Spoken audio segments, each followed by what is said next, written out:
Hello, my beautiful mythical creatures. Ace here, he, she. I'm back at you with a new chapter of Kaijin, written by Nadami.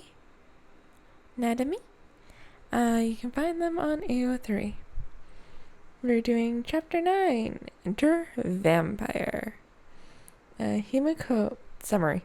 Himiko joins the crew, and so do a few other people. We go on patrol with Kaijin and Night Jumper. Adjusting. There we go. The building Himiko found herself in was an empty convenience store. It looked like the two boys had been calling it home for some time. There was a small sitting area in the corner with some old armchairs and a chipped and gouged coffee table. Some well-used workout equipment off to the side. Several cats gathered on a set of shelves and nailed together building material that served as a climbing wall. They stopped to stare at the trio as they passed. Himiko saw the gray tabby she had threatened, sitting beside a huge calico that was lounging on a cushion. It looked at her intensely with yellow eyes. Himiko felt like she was being judged, and she did not want to be found waiting. The cat boy had somehow ended up on the fire user's back, his cheek resting on the older boy's shoulder as he dozed. The teen wasn't even holding the kid. As he led her to the back rooms, he just clung on like a koala. Excuse me.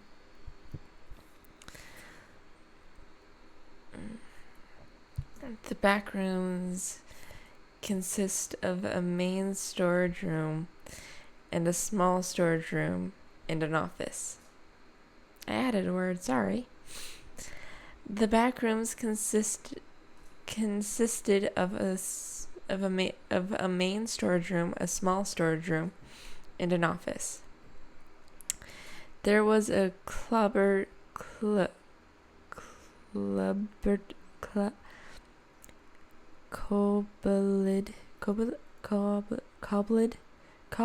together kitchenette in the main room with a microwave, a rice cooker, and a hot plate.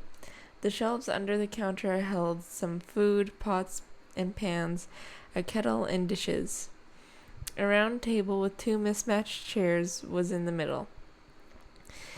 They passed the small storage room. The door was opened, and Himiko caught a peek of a mattress with a black blanket.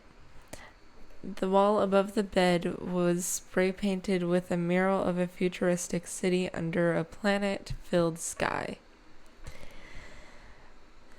A peeled blue dresser with a stereo and scattered junk across the top was against the wall beside a desk, littered with paper and files. A dented whiteboard covered with doodles, notes, stickers, and newspaper clippings took up a whole wall. In the office, the walls were covered in a colorful collection of hero posters and cheap artwork you would find in a home decorate stores. There were a couple fuzzy blankets and several mismatched pillows on the mattress. There was a stack of crates turned sideways to create shelves where countless notebooks were displayed neatly. A wooden chair and metal desk were in the corner. A glass tank with a heat lamp sitting on top. I also lost where I am. It was full of greenery and sand. Strangely, there was a ramp made of sticks that offered the perfect escape route. Himiko hoped nothing was on the loose in there. This is Izu's room. The older boy, Dobby, said. Get some rest. When you wake up, come find me. Himiko glanced at the sleeping boy, Izuku. I don't want to take his bed. I can sleep in the front room, she said timidly. Lost where I am again. There I am. Don't worry. He has a couple places he likes to sleep. He'll be fine. She nodded, not wanting to argue with her host. Dobby gestured to a small dresser. There are t-shirts and sweats in the top drawer. Feel free to change into something clean. Bending over and somehow not disturbing his brother, the fire user picked up a vintage-looking suitcase from beside the door and left. Himiko found a purple shirt and gray sweats to change into. It had been so long since she had clean clothes and a secure place to sleep that she couldn't help but cry as she snuggled under the blankets. It didn't take her long to fall asleep. Himiko woke up more rested and clear-headed than she had been in weeks. She was reluctant to leave the cozy cocoon she had made for herself, but she didn't want to overstay her welcome. Throwing the blankets off, she rolled over and caught sight of a mug and plate of rice cakes on the floor beside her. There was a note under the mug. Here's some food and tea for you. I'm in the main area when you're ready. Do not remove anything from the bed. Izu's nesting instincts aren't too strong, but he doesn't like it if anything is taken. Nesting. Strange. She didn't think cats did that, but she didn't want to test it. She would feel really bad to upset the boy that treated her so kindly. The tea was still warm, and she was surprised that it was heavily sweetened, just the way she liked it. Himiko felt a spark of hope as she sipped it. These boys hadn't thought she was a monster to be avoided. They helped her and cared for her. Then, when the cakes and tea were gone, she took the dishes out to the kitchenette. There wasn't a sink, so she left them on the table and went to find Dobby. The main area was the same as before. The cats were all napping, either curled up or sprawled out like they had no bones. It was still light outside. The top couple feet of the large front windows were uncovered, revealing the sun was still up. The rest was covered in plywood to maintain the abandoned look to keep the hideout undiscovered. The front door was chained and shrouded with dark curtain, so no one would wander in. Dobby was sitting on one of the armchairs typing on his phone. Mug sat on the table nearby. The suitcase from Izuku's room was open beside him, revealing the clothes the boy had been wearing the night before. Special slots had been added for different styles of kanya to be organized. How'd you sleep? Himiko jumped. The older boy hadn't indicated that he noticed her presence. Really well, thank you, she answered politely. Good. What's your name? Toga Himiko, she stammered, embarrassed that she had been so blood crazy. She forgot to introduce herself. Sorry about yesterday. Dobby lowered his phone and looked at her. It was calculating, not judgmental. He felt more approachable now in sweats and a hoodie, and was that a lizard laying on his chest? No need to be sorry. We all have bad days. Himiko chose not to address the green reptile, which she assumed belonged to the terrarium in Izuku's room. She looked around nervously, mind scrambling for a new topic. Where is Izuku? Is he sleeping in your room? The fire user raised his eyebrows, a small smile playing on his lips. No, he's just hanging around. Dobby pointed up. Following his finger, Himiko saw a black bundle hanging in the rafters, clawed feet gripping the metal beam tightly, and black wings wrapped snugly around the boy she had dubbed Kitty-chan just hours ago. Wings shifted and Izuku yawned widely, showing off sharp teeth. His eyes blinked open as he chirped sleepily. Hey, Izu, we have company. That seemed to wake the boy up. He spread his wings, revealing a large black hoodie and checkered yellow pajama pants. Izuku let himself fall, righting himself in the air to land on the back of Dobby's seat. He waved at Himiko. Himiko waved back, a little intimidated. I lost where I am. There we go. A little intimidated by the sight of the tiny boy shrouding his brother under massive wings like a gargoyle. Take a seat.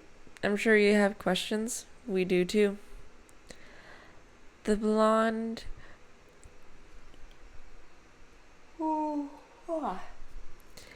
The blonde claimed the other armchair, whereas Izuku hopped down to crouch on a worn ottoman.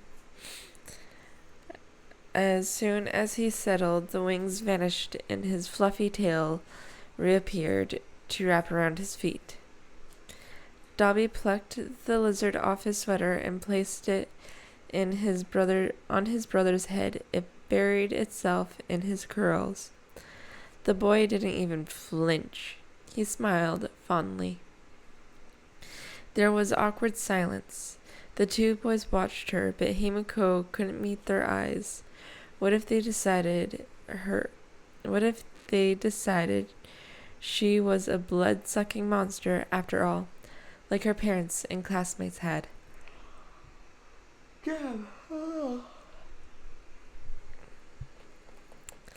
I don't think Izu caught your name, Dobby prompted.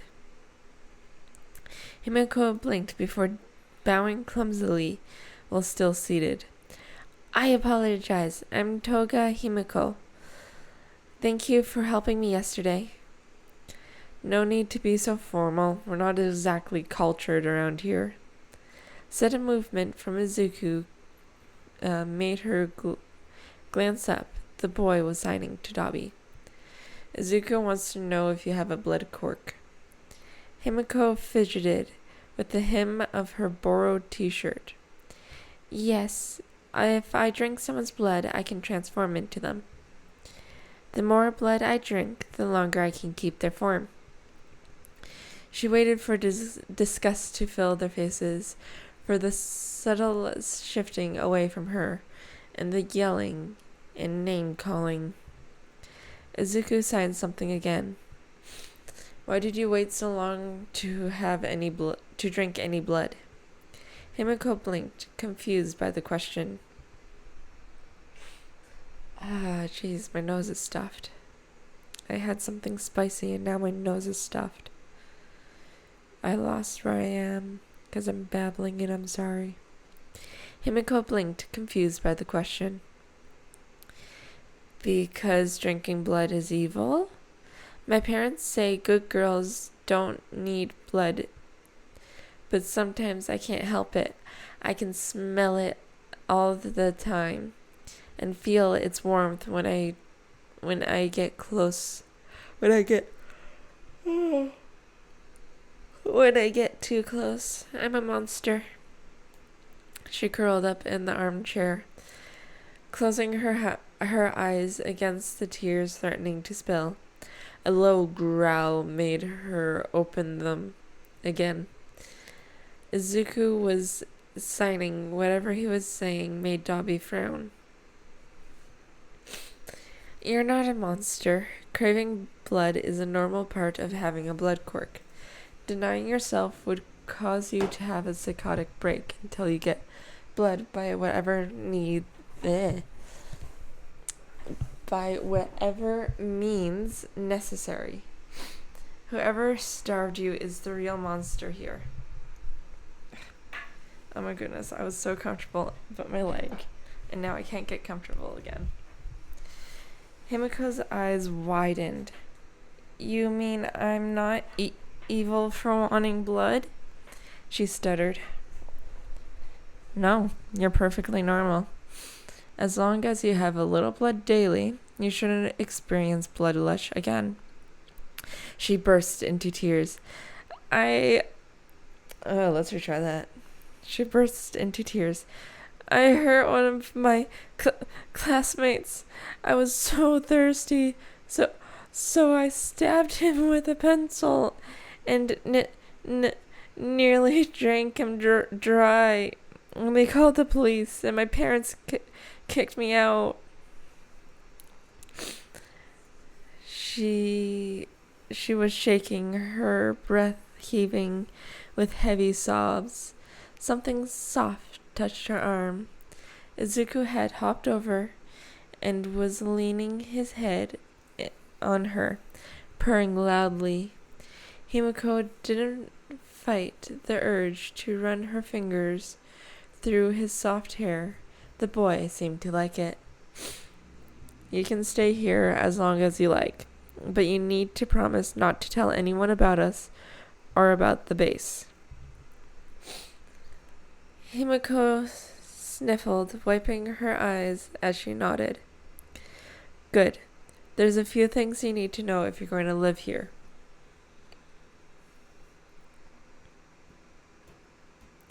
I looked away, and I lost where I am. There I am. The teen leaned forward, his eyes bored into her, trying to stress how serious he was being. What do you know about Kaijin? The cryptid? I heard about him when I was still in school. People said he's a monster that hunts at night. He would protect the innocent and eat the wicked. I heard other stories while I was on the streets. Some claim he's an avenging ghost that can walk through walls, or a demon that feeds on sin. He's a popular urban legend. Davi chuckled, and Izuku made an amused huffing sound from under her hand. Kaijin is real? You're petting him. Himiko's hand stilled as she absorbed the new information before she snatched it away in shock. Izuku whined at the loss, even as he grinned up at her mischievously. Horns suddenly grown from his head, and massive feathered wings emerged.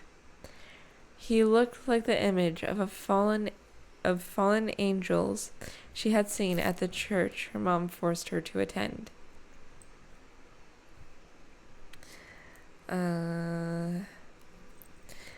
The truth about Kaijin is that he's a vigilante with an animal transformation quirk. While Izuku was learning his quirk, people spotted him and started spreading rumors about a creature lurking in alleyways. Over time, the whispers grew into well-known ghost stories, aided by his vigilante work and talent for stealth. Where do you fit into this? She asked as Izuku changed back into the cat form he seemed to prefer. Though she was pretty sure those big rubber ribbed ears belonged to a different animal. I'm Obin, Dobby revealed, an underground informant. I do the face-to-face information gathering Izuku can't. Izuku turned to sign something. Izuku wants to know how accurate your transformations are. Do you change into someone exactly as they were when you took their blood? I think so. Obviously, I get their physical attributes like height, build, hair, and eye color. Even their voice and scars seem to transfer. The only thing that can give me away is mannerisms and personality. Also, I can't use their quirk unless if it's a physical mutation. Izuku began signing again, faster than before, causing Dobby to frown and blink in confusion. Slow down, kid. I didn't catch all that. He leaned over and rummaged in the suitcase to retrieve a black notebook. Izuku crouched, hopped over and started writing, filling up the whole page. It took Dobby a few minutes to read it. When he finished, he looked impressed, but wore a worry frown. Okay, how do I explain this? He said, mostly to himself, before refocusing on the newcomer. I guess you noticed Izuku doesn't talk.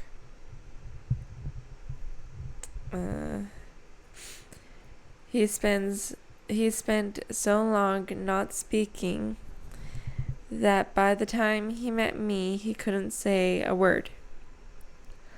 We do speech therapy, but it's been a year and we've made very little progress.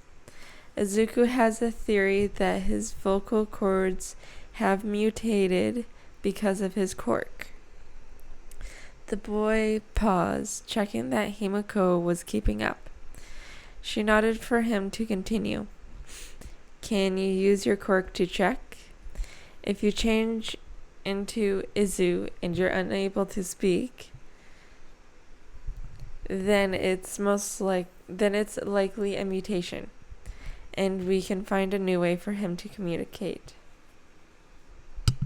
Oops, sorry. And we need to find a new way for him to communicate.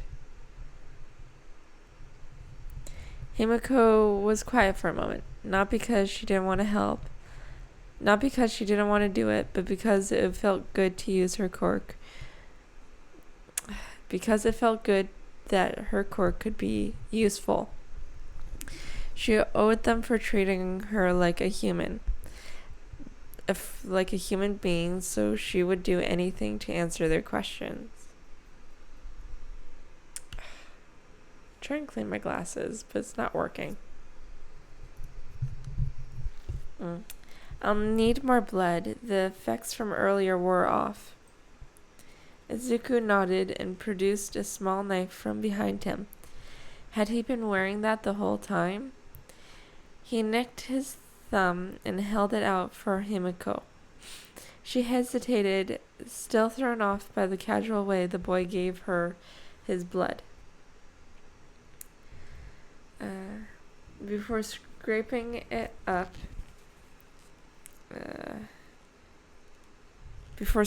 up the warm liquid with her finger and popping it in her mouth.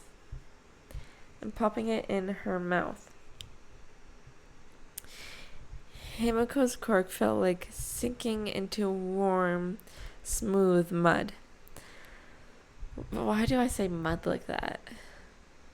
When the sensation faded, she was noticeably shorter and used pale, freckled arms to push curls from her face. Original Izuku stood and got a closer look. Himiko imitated his movements. It made the boy giggle, while Dabi muttered about it being frickin' cool. She had never felt this content while using her quirk. Tried to speak. Himiko opened her mouth to say something goofy, but only a high-pitched whine came out. She tried again. Her mouth and throat didn't move like she wanted, resulting in a painful breathy noise. A pitiful breathy noise. Dabi sighed. I guess that's it then. Sorry, kid. The teen looked sad, but Izuku just looked resigned. Himiko suspected that the kid had known the outcome and only suggested the experiment for his brother's sake. She let the transformation slide off her. Goopy clumps falling to the floor and evaporating to reveal her true form. It's not all bad, she comforted. You two communicate pretty well. I'll learn to sign, and we can make conversation before you know it. It's not us I'm worried about, Dabi said. We were contacted by an underground hero last night. Kaijin is getting some attention, and if he's going to do team ups, he needs a reliable way to communicate. Plus, I don't like that he can't call when he's in trouble. It's not like he can just stop and shoot me a text if he's fighting or running. Himiko frowned. Those were valid concerns. The trio fell into silence while trying to think of a way around the issue. The blonde's eyes were drawn to the feathers braided in Izuku's hair.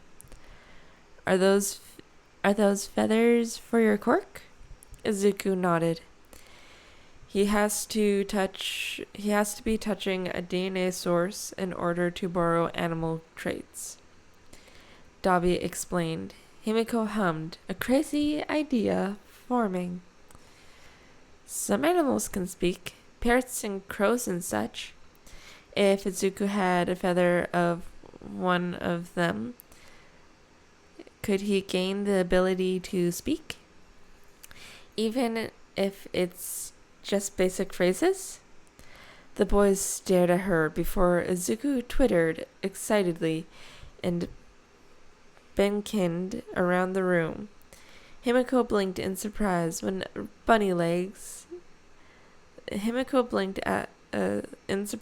bunny legs he was now wearing. He dove for the notebook and scribbled something, bringing it over to Himiko to read. You're a genius! I may even be more articulate than a parrot because my brain is more complex. The boy continued to hop in place with a big grin. Himiko grinned back. I'm glad I could help, Zuzu-chan. She beamed. Himiko wondered where they would get a parrot feather. But Izuku had everything covered. Turns out he was very well read in zoology and knew that African grey was one of the best talking parrots out there. That's how they found themselves outside of Yanjin's pet shop just after sunset. Dobby picked the lock in the back door and let them inside. He even deactivated the alarm, much to Himiko's surprise. I know the alarm code for most buildings in our territory, just in case, he explained. It didn't take them long to find the birds. They were lucky it was molting season. There was plenty of loose feathers to choose from. Most were soft gray, but Himiko zeroed in on one bright red tail feather and snatched it. "Here, Zuzu, you like color, right?" she said, remembering the boys' decor and pillows. Izuku beamed and took the gift. "Try and say something," Dobby urged with a hopeful tone. Something, Izuku repeated. His grins stretched wider. He was speaking relatively normally, even if there was an urge to repeat words and a little hint of a squawk underneath.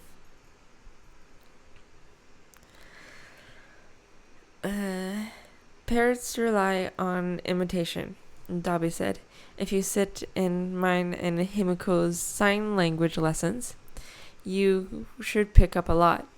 I'll even read you the dictionary if I have to. Izuku nodded happily.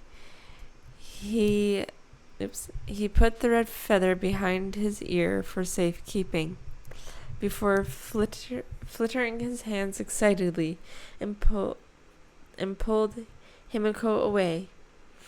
He turned his back to Dobby while he wrote in his notebook and tilted it towards her. Himiko smiled and whispered in the boy's ear. He hugged her quickly and bounced up to the teen, gesturing for him to bend down, placing small scarred hands on his brother's stapled cheeks. He spoke. "Dobby!" The teen looked like he was about to cry as he pulled Izuku into a hug, his little brother repeating his name over and over. "Ah!" Kaijin ran over the rooftops in pursuit of a drug supplier Oben has been tracking for weeks. The man had a quirk that allowed him to teleport to some place he could see. He would zip to the end of an alley, then turn the corner, then disappear again. That wasn't a problem for Kaijin, though. There was a whoosh sound every time he used his quirk, and the vigilante could hear it several streets away. The thug's jumps were becoming shorter. He was breathing heavily, and his running was unbalanced. But no matter what he did, every time he looked up, the hooded demon was right behind him. Changing tactics, the man ducked into an old theater. Kaijin leaped off the roof and glided to the ground on feathered wings. Deep inside was dark. The building looked like it was in the middle of being renovated before it was abandoned. Old scaffolding and plastic sheeting was spread through the lobby. Kaijin clicked and mapped out the area using sonar. Excuse me. He noted 2 hallways in the back corner leading to the theater room. The right one was empty, but there was a crouching figure just around the corner to the left. Moving silently, the shapeshifter scurried up the wall and made his way towards his target. Kaijin was impressed the man was able to breathe so quietly that the rustle of plastic sheeting masked it. Turning the corner, Kaijin posed himself above the man. He pressed his feet to the roof, activating Rabbit. activated rabbit and prepared to launch himself. That was when the thug looked up. Faced with a green-eyed monster glaring down at him, the man screamed and teleported to the opposite hallway. Kaijin growled in frustration. He activated Spider and gave chase, using his long reach to clear the lobby in moments. "Holy shit! Go away!" the man yelled. He wrenched the double doors open and dashed into the theater with the cryptid hot on his tail. Kaijin would catch him now. The dealer had trapped himself in a box where his quirk was useless, but the vigilante would be able to take advantage of the high ceilings to fly. There was a shriek, much higher pitched than a grown man, and voices screaming. Kaijin burst through the doors. The man was holding a child against his chest with a gun pressed to their head. 3 more kids were off to the side, yelling and crying for the boy to be let go. A girl, the oldest of the bunch, was shielding the other 2. Kaijin snarled, his spider legs curved around him to point at the threat as he flexed his clawed fingers. Now, Kaijin. I won't hurt the brat. You just stay right there while I take my leave.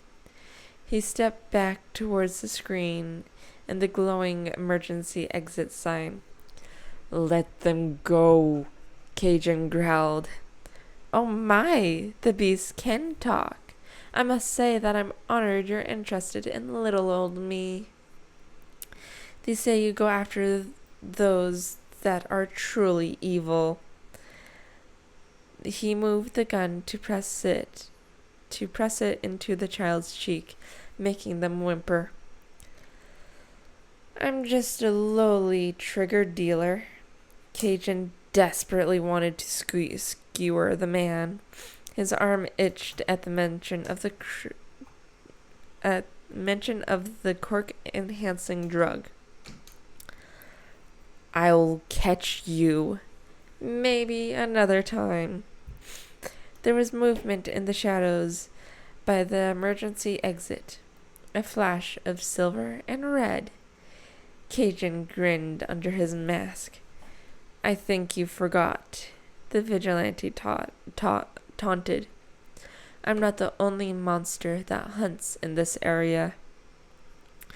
A small figure in a black bodysuit and deep red jacket and skirt held a knife to the man's throat and quickly blocked his vision with a gloved hand to keep him from teleporting. Yellow eyes over a metal mask styled as an oni grin and fangs sparkled with glee. "Kei-chan, you were having fun without me." A poisonously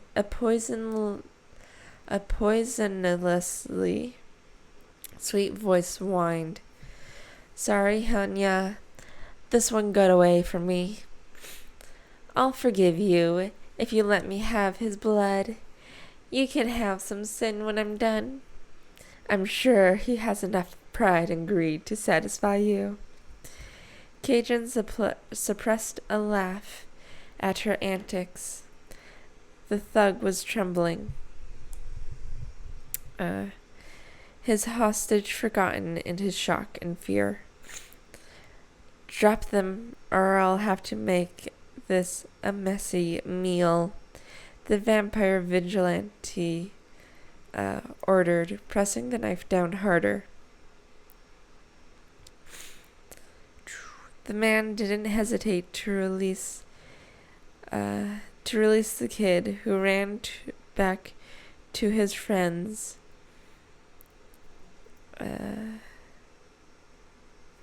Sobbing as the girl wrapped him in a hug. Good job. Hanya cooed before slamming the hilt of her blade into his temple, knocking him out cold. I'll drag him away a few blocks. Onbin.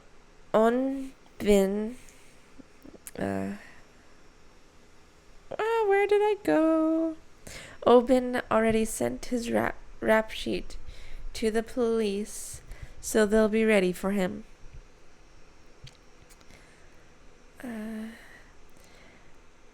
Make sure you blindfold him, or he'll be able to escape if he wakes up.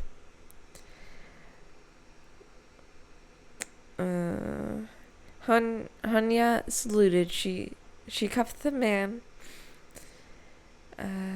She cuffed the man and dragged him out by the chain, not caring when the door slammed into his ribs on the way out.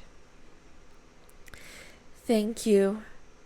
The 4 kids were huddled together, each touching the little boy as if to ensure he was still there. They were skinny, and their clothes were grimy. There were a few blankets and 2 backpacks against the wall. Most of the theater seats have been removed, but the closest row had more blankets laid out on them.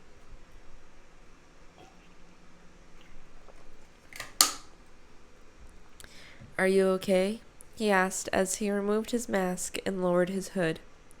The girl nodded, her eyes repeatedly flickering to his still posed spider legs. Izuku deactivated them. How long have you been living here? He asked. A few days. There was an awkward silence. Izuku wasn't used to conversation outside. Dobby and Himi. Do you have any food, mister? One of the younger kids asked, a girl around 8 years old, with blue speckled black hair. Ara, don't be rude, the oldest scolded. No worries, I have some granola bars. Izuku pulled out 4 bars from his pocket and handed them to the kids. The 2 middle children ripped into them with gusto, while the oldest opened the treat for the youngest. He noticed that she pocketed hers. You should have some food too. You can't protect them if you're hungry. She blinked sheepishly at him. Her eyes were orange, like her hair, with black sakaras, the white parts of the eyes. I'm trying to build a stash so we don't run out, she explained. Izuku remembered those days. Choosing to go without so that there would be something for when he really needed it. What's your name? I'm Thos. This is Po. She ruffled the youngest's white hair. They are Ara and Artie. I'm Izuku, but you can't tell anyone that. Are you really Kaijin? The boy with red speckled black hair, Artie, asked. I am, Izuku answered. He activated his wings, horns, and tail. He waved the tail in front of Po, who reached out to feel the soft fur. I guess I looked pretty scary when I was learning my quirk, so people thought I was a monster. The kids asked him what other animals he could transform into, so he explained his bat ears and showed them fish and gave both Artie and Ara a piggyback ride while hopping with a rabbit. It passed the time until Himiko came back. She burst into the room and bowed dramatically. The villain is in custody, she declared. Thanks, Himi. This is Thos, Po, Artie, and Ara. They live here. Himi removed her mask and gave them a kind smile. I'm Himiko. Do you really drink blood? Artie asked, still full of questions. I do. I need it for my quirk. She pulled a bottle from her utility belt. It was semi-clear, so everyone could see the thick liquid sloshing inside. Izuku was proud of her. Just a couple months before, she would have dodged the question. What are you kids doing here? The 4 of them bunched up again. They were tense, all of them avoiding eye contact.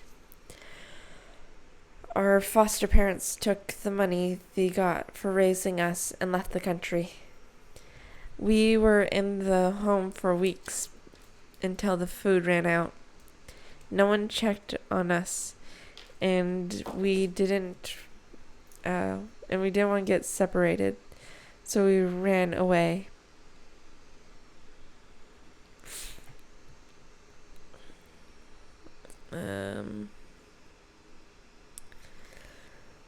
Ara began to cry, and Artie hugged her. His own eyes were wet.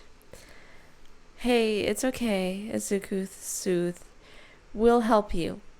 Theo's eyes lit up as she rubbed soothing circles on little Poe's back. Really? You bet. We just have to call a friend. Is that okay? Himiko asked. The girl nodded, so Izuku pulled out his phone. How'd the mission go? Dabi asked in lieu of greeting. Fine, he's in custody, but we need some help. Are either of you injured? No, Dobbs, Himiko assured him. We stumbled onto a couple of kids. They need some food. Can you meet us at the old movie theater near the market? On my way. Who was that? Ara asked when Izuku hung up. Her distress stomped out by curiosity. Our brother Dabi. He will bring us some food, Izuku assured them. He acts tough, but he's a sweetheart, Himiko giggled.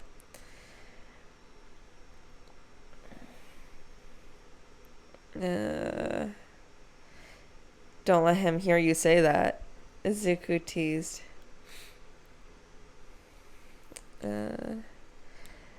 They passed the time by chatting. They passed the time chatting. Artie and Ara were twins and weren't related to Tho or Po. Po had been in the home for a few days. Po had only been at the home for a few days before their foster parents left. Just long enough for the check to clear. Geez, excuse me.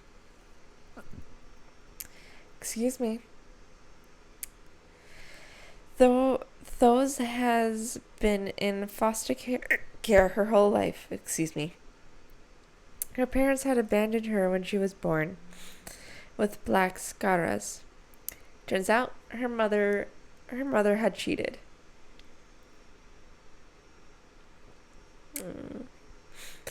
Izuku and Himi shared a little about themselves.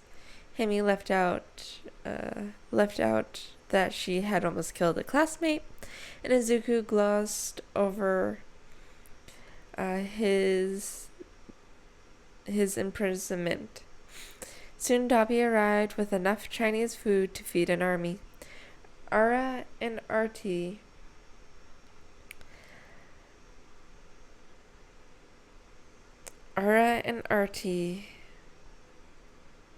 asked him a ton of questions. He sighed tiredly, but answered everything with his usual dramatic flair. I'm sorry, I'm trying to text my mom as I'm doing this. When they asked about his grafts and staples, he told them it was a quirk accident, which started them on conversations about quirks. Ara can make people see things. I can make them hear things, Artie said, his mouth full of fried rice.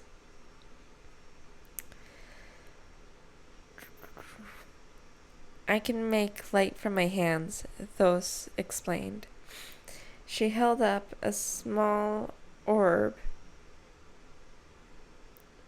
of warm light.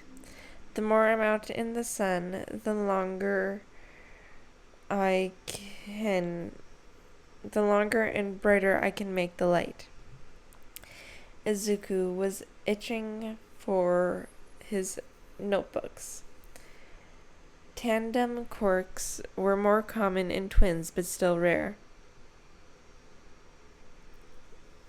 I didn't even look away this time. There we go.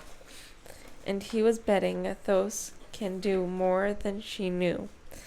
As they finished their feast, Poe drifted off to sleep, and the twins looked drowsy as well. Thos gently tucked the younger kids in. Dobby jerked his head at Himi and Izuku. They huddled by the door where the kids couldn't hear them. We can't leave them here, he said. Izuku and Himi agreed. We can't just take them to the store, Izuku pointed out. Night Jumper has been trying to find it. We can use the tunnels to sneak them in, but they won't be able to leave. What if we moved? Himi suggested. We'll keep losing Jumper in the area around the store, then use the tunnels to get back here. That should throw him off. It took a week to move everything to the theater. Kaijin or Henya distracted Night Jumper with joint patrols. The others transferred their belongings through the tunnels.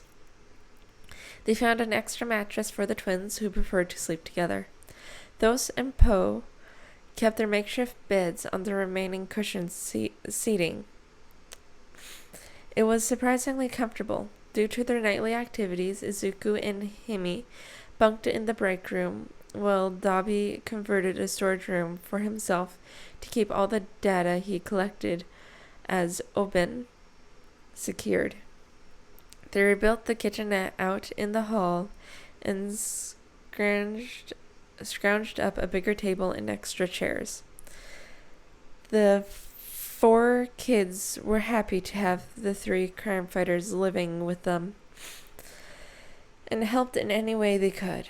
The trio dipped into their not insignificant savings to get them new clothes and stock their pantry with healthy food. Dumpster diving wasn't going to be enough anymore, but they had good money now. Queenie followed her kittens, and the colony was never far behind her. They used extra scaffolding to rebuild the climbing wall against the projector screen. Izuku taught Thos how to make her light super hot and melted a hole in the emergency exit door so the cats could come and go as they pleased. Artie fell in love with Kiski ever since she emerged from Izuku's hair during breakfast one day. The boy would play with the lizard whenever he could. He helped Izuku clean her terrarium and tended the grass planters scattered around the theater. The first time the little reptile crawled into his hair, Artie was delighted. Eating dinner with the group, Izuku couldn't help but think back to his life before he met Dobby. His mother's abuse, his time with the doctor, his years on the street with only the cats. He had built something that made him happy. Himi had never made so many friends. They accepted her. She had blood whenever she wanted, and that helped her be who she wanted instead of the monster she was on the path to become. Dobby gave Ara More vegetables. The girl whined she had already had a serving, but Dobby called her out. She had dumped her share on her brother's plate. Looking around, he knew this was a family meal. This is what a family meal should be like, full of chatter and laughter, no anxiety or fear. Night Jumper emerged from the shadows beside Kaijin. The vigilante's eyes were watchful, and his huge ears swiveled as he listened for sounds of distress. The duo had broken up a couple drug deals and stopped a few muggings. Jumper had gotten back from escorting a drunk girl who got accosted when she wandered from the busy clubs. "Busy night," he commented. Kaijin nodded. He was focused on the sound of rustling fabric a few roofs over. Someone had been following them their whole patrol, but the vigilante had yet to see them. The sound of a scuffle and a yell alerted Kaijin to trouble. "Mugging, 3 streets east," he called to the hero as he jumped across the alley. A couple was surrounded by several thugs at a small park nested between tall buildings. The man was trying his best to shield his date, while the muggers jeered. "Use your quirk to get the couple out. I'll provide a distraction," he ordered as Jumper appeared.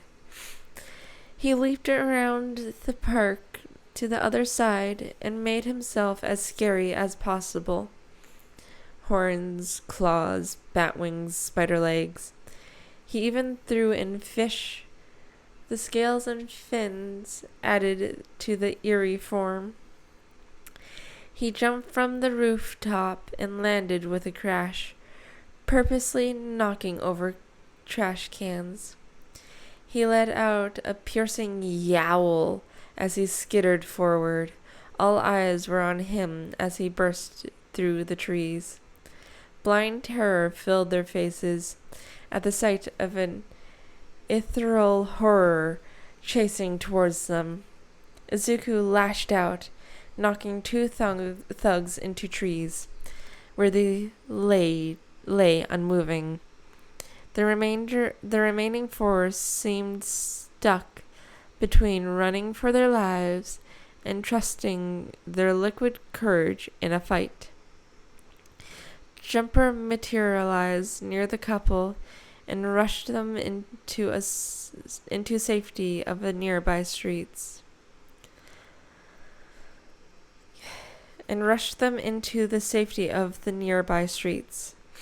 Kaijin struck out again, but the tall thug he was aiming for stomped, resulting in a wave of dirt and concrete reaching towards him.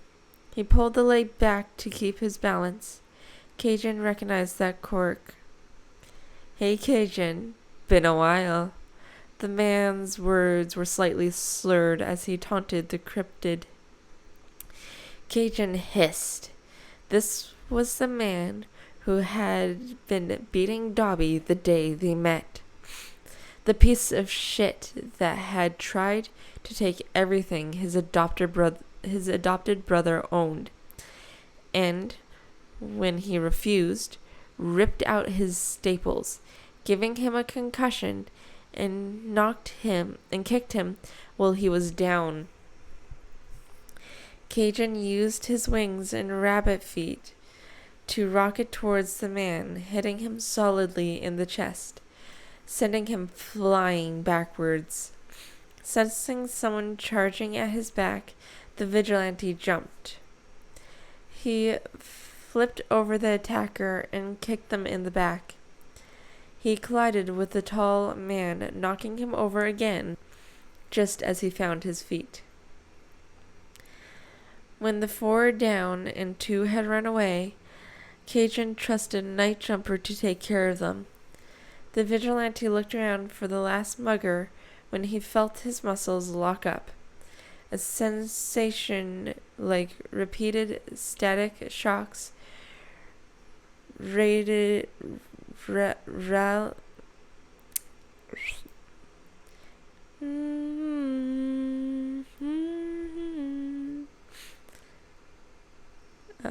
that's not helping. Oh, there we go.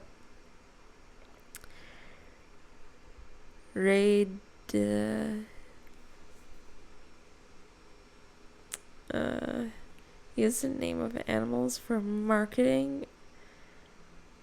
Arranged like rays. What? Retaliated from radiated from Kaijin's arms when a man with gray hair and eyes touched him. Right. The tall asshole had a partner. Dobby had said it was touch-based paralyzes.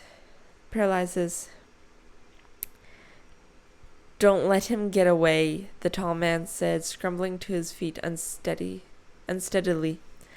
The thug Kaijin had thrown at him groaned on the ground, while blood ran down his face. No shit. Let me just release the nightmare abomination that attacked us. Great plan, dumbass. The gray man scoffed. His voice dripped with sarcasm, but his grip did tighten. What's it been? Almost 2 years since we saw you last? The thug asked, his eyes shining with sick glee as he stalked up to the cryptid. How's the scared kid you saved? Kaijin growled, pleased that his throat, tongue, and eyes didn't seem paralyzed. He was pretty. I bet I can find him in the red light district tonight. Maybe I'll finish what I started. Carve him up after we've had some fun again. You've grown quite a bit, Kaijin. If we spent time taming you, you would be a great little pet. You know, it just clicked in. I didn't say the trigger warnings at the beginning of this chapter. Shit, I'm sorry. Well, I guess you already figured out some, but I'm going to quickly say them. Blood, injury, and sexual suggestive phrasing. Not subtle. Obviously, we just did that. Shit, I'm sorry I didn't say that in the beginning. Shit. So sorry. Fuck.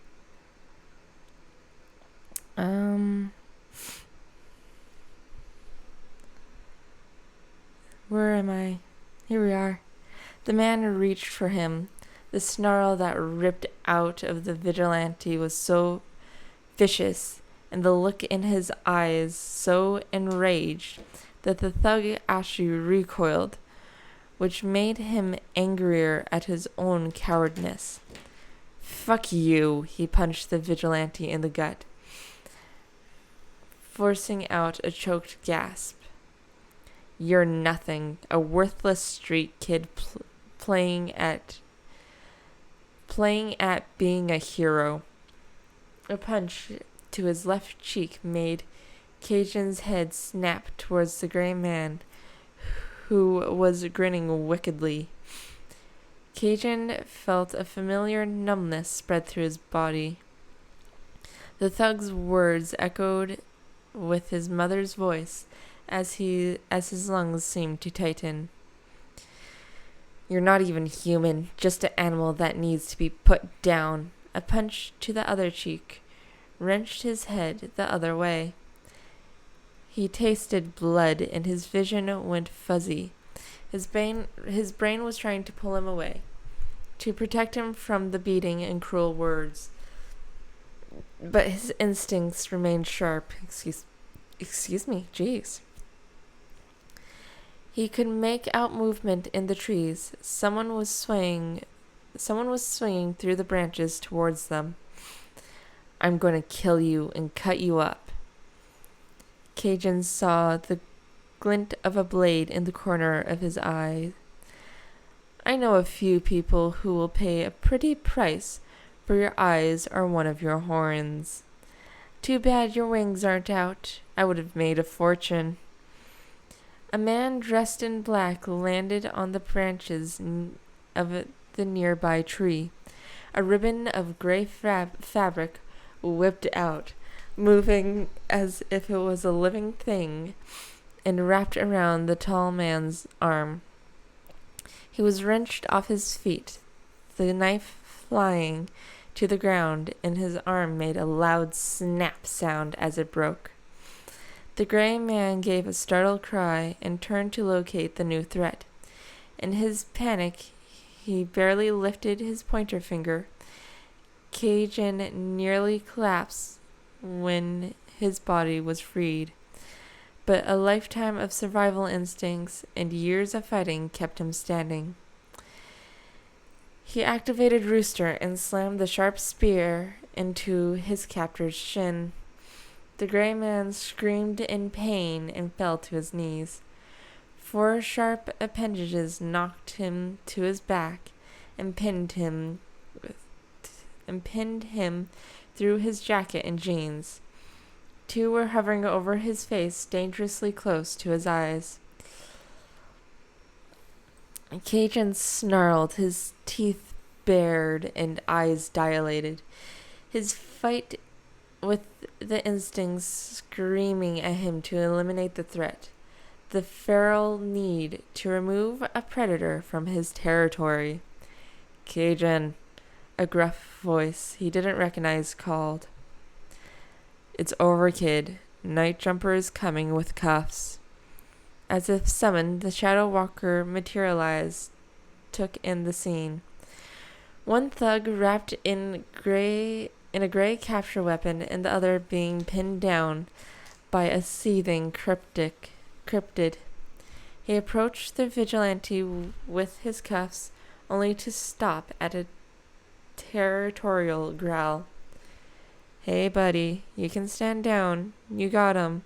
We'll take them away, and they won't be able to come back. Kaijin blinked. Jumper's promise soothed the animalistic part of the shapeshifter's brain. His stance relaxed.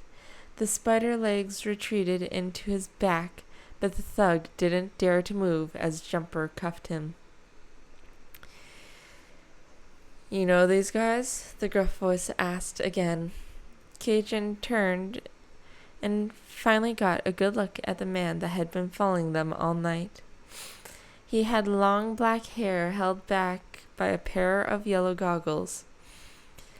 A few loops of long gray scarf wrapped around his neck and arms. The rest was coiled tightly around the tall man. The thug's eyes were glazed from pain. Ran into them years ago. That one has a multiplication quirk that Kaijin frowned. His mouth opened, but the word couldn't escape. That bends surfaces, he admitted. Bends surfaces? The new hero questioned, raising an eyebrow. The vigilante huffed in annoyance.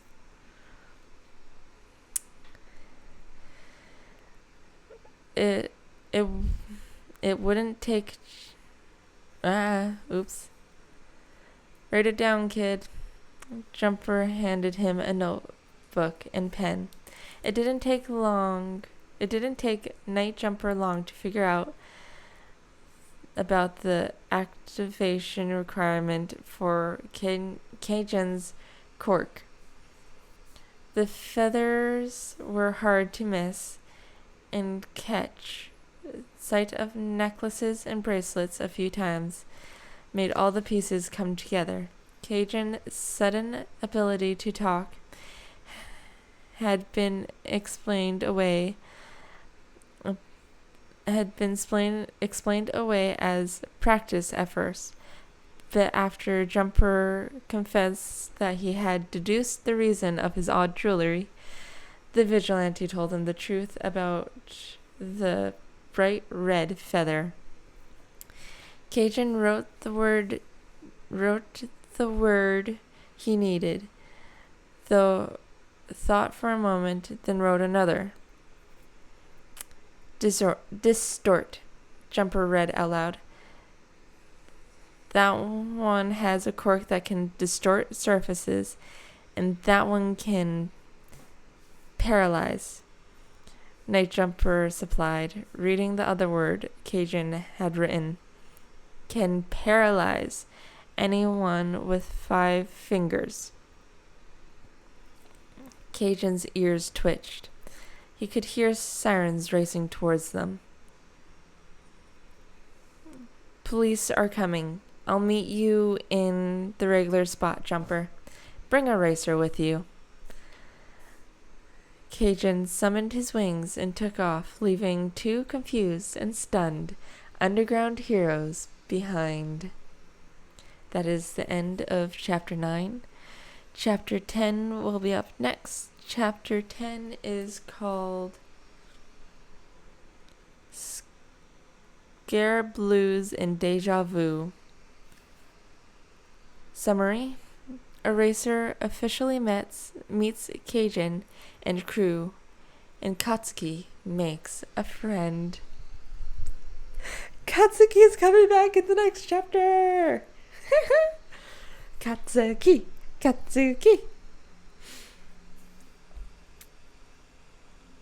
The trigger warning, though, is a mention of abuse, bullying, and injuries. That is no fun. I don't like that. Anyhow, again, that is the end of this. Until next time, my beautiful mythical creatures. Peace out. Stay hydrated and eat donuts.